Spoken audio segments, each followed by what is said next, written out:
Right, YouTube, it's Shadow King Nazru, here with a review for Rosario Vampire 2, Chapter 28. The Gremlin reports his failure to Kiria about not being able to crash the plane with Mocha in it, and Kiria takes it rather well. Hokuto suspects that Kiria is happy that it didn't go as planned because he thought it would be way too easy. And it turns out that Hokuto and Kiria are now high-ranking members of Fairy Tail's First Division. I forgot what their ranks were specifically, but trust me, they're high-ranking. Hokuto says that Skone doesn't realize how much trouble he's going to be in. And we cut to the newspaper club arriving at the Wong family household. And the girls comment that the house is more like a castle. It wouldn't surprise me considering how well the Chinese economy is doing compared to a lot of other countries. Uh, the girls, Ling Ling says Fong Fong is the successor and was feared. Thus, this is the first time he's had friends over at his house, or in general. Mm. Oh boy, well, that's kind of sad.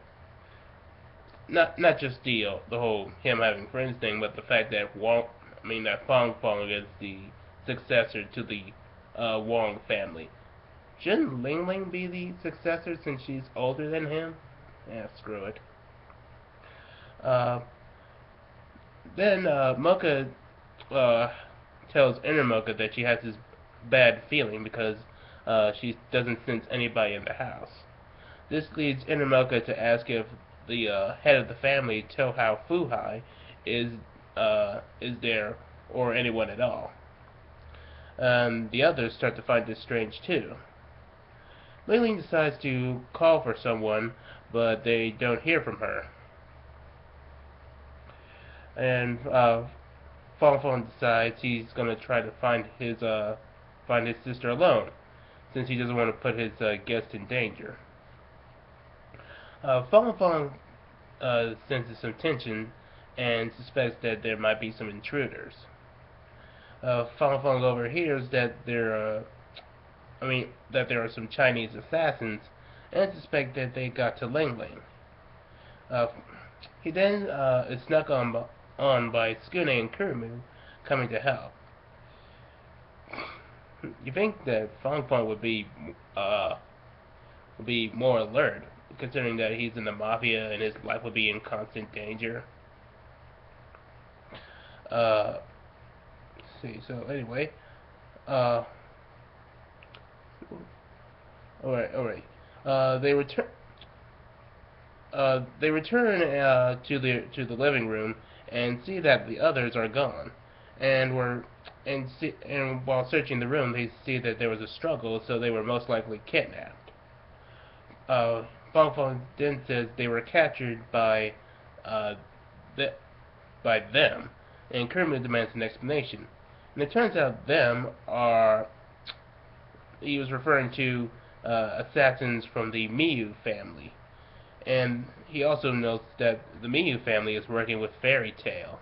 Ah, it's all coming together. We're so, I told you this is all building up to shit gets real. And anyway, Fong Fong says that he enrolled at Yokai Academy to learn about Fairy Tail, and recruited Skune for being a subdivision. Krimu says they should have had Tohao Fuhai fight, but Fong Fong says that he's never seen his grandfather fight or do anything like it. Krimu says that she doesn't want her or Skune to be involved in this anymore, and Skune has to remind her that their friends are missing, so she has to stay. Krimu then touches a doorknob and notices it turns into a bug man head thing. Fucked up. That's really fucked up. Fong Fong says that this fucked up thing is a Yusei Hitao, and it's a scout meant to give their location away. So then the three are suddenly confronted by a special person. Guess who that is? It's none other than Leatherface. Oh, hi, Leatherface. Uh, so Criminal gets splattered with blood that was on Leatherface, and they start to run away from him, only to run into the assassins.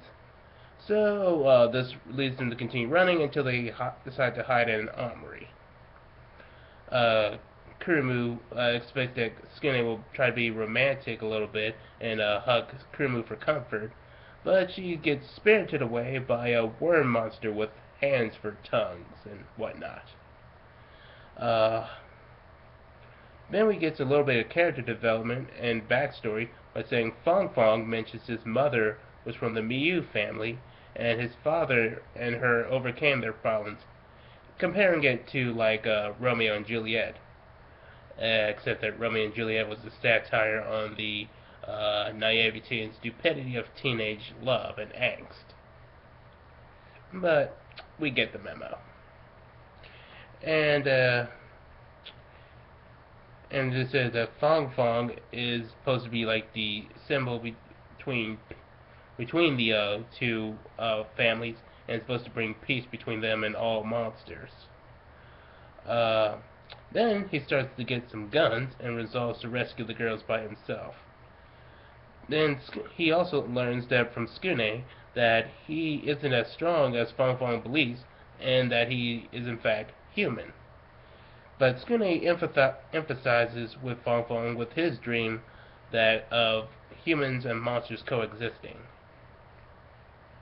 And this later, the Skune and Fong Fong confront the assassins.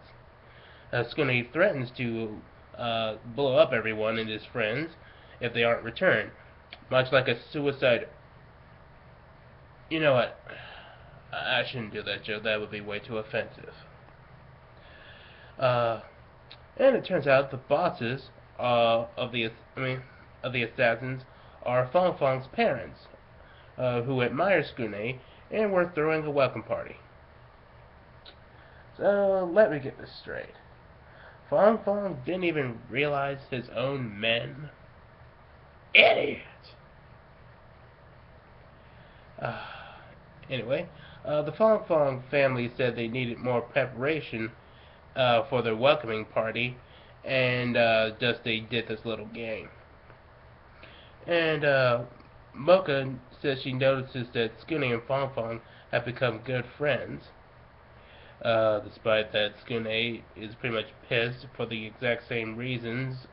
But it's pretty much like a comedic piss, and they pretty much get over and treat it like it's some kind of joke.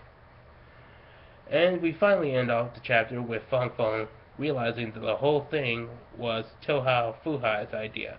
We don't get to see him, but that'll be for the next chapter.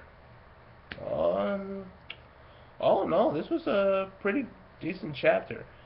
Parts of it kind of reminded me of Silent Hill or like the old Resident Evil games with being trapped inside this house or a mansion, and all these supernatural things are happening. And it was nice to get to see some more references to like horror movie monsters like Leatherface, and also nice to see a little bit of character development for Fong Fong Wong and his family, and to know how his mom's family is involved with Fairy Tale, and that might create some conflict. So we'll see where this goes in chapter 29.